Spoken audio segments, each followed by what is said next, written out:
ఒకసారను రప్పా రప్ప రప్పా రప్పా. హే అలా కాదు, రప్పా రప్పా. రప్పా రప్పా. అది correct 2029లో మేము అధికారంలోకి రాగానే 2029లో మేము అధికారంలోకి రాగానే రప్పా రప్పా. రప్పా రప్పా. సూపర్ రా, బాగా చెప్పావు. మార్పు కోరుకుంటున్నారు. వ్యవస్థలో మార్పు, విధానాల్లో మార్పు, రాజకీయాల్లో మార్పు. పద పద కెమెరా ముందు చెప్దాం.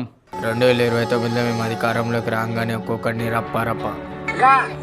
గంగమ్మ జాతరలో పుటేల్ తలకాయ నరకినట్టు రప్ప రప్ప 2029లో రప్ప రప్ప అర్థం.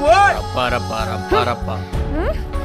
ఏలేడంత లేవు కానీ స్కూల్కి వెళ్ళి చదువుకోమంటే రప్ప రప్ప అంటావా? ఎవడు నేర్పిస్తున్నాడు రా నీకు అవన్నీ? ఎవడు రమ్మన్నాడు రా ఇక్కడికి? నీకు ఇలా కాదు, ఇంటికి నాడు చెప్తా నీ సంగతి. ఏంట్రా వాళ్ళ అమ్మ అలా గుర్తుంది? నువ్వేంటి, నీ ఏజ్ ఏంటి, నీ మాటలేంటి, మెల్ల ఈ కండవ ఏంట్రా? సారీ అమ్మా, ఇంకోసారి వెళ్ళానమ్మా. స్కూల్కి వెళ్ళి చదువుకోమంటే రప్ప రప్ప అంటావా? చంపుతాం నరుకుతాం అంటావా? ఎవడు నేర్పిస్తున్నాడు రా నీకు ఇవన్నీ? ఏంటమ్మా పసిపిల్లని గుడ్డును బెదిరి పాతున్నావు? ఆ పార్టీ వాళ్ళు చిన్న చిన్న పిల్లల్ని బాబాయ్ చంపుతాం నరుకుతాం రప్ప రప్ప అని నేర్పిస్తున్నారు. ఇలా నేర్పిస్తే పిల్లల భవిష్యత్ ఏం కావాలి బాబాయ్? ఇప్పుడు ఇలా కొట్టకపోతే రేపు గుండాల్లో తయారవుతారు. ఎరా ఇంకోసారి వాళ్ళతో వెళ్తావా? కొట్టు కరెక్టే, చంపేయండి. లేకపోతే పసిపిల్లడు కాబట్టి కొడుతున్నావు. పెద్ద పెద్ద నాయకులంతా రప్ప రప్ప నరికేస్తా ఉంటున్నారు. వాళ్ళని ఏం చేస్తావమ్మా నువ్వు? అదేంటి బాబాయ్, మా చేతిలో ఓటనే ఆయుధం ఉంది కదా, వాళ్ళకి ఎలాంటి బుద్ధి చెప్తామో చూడండి.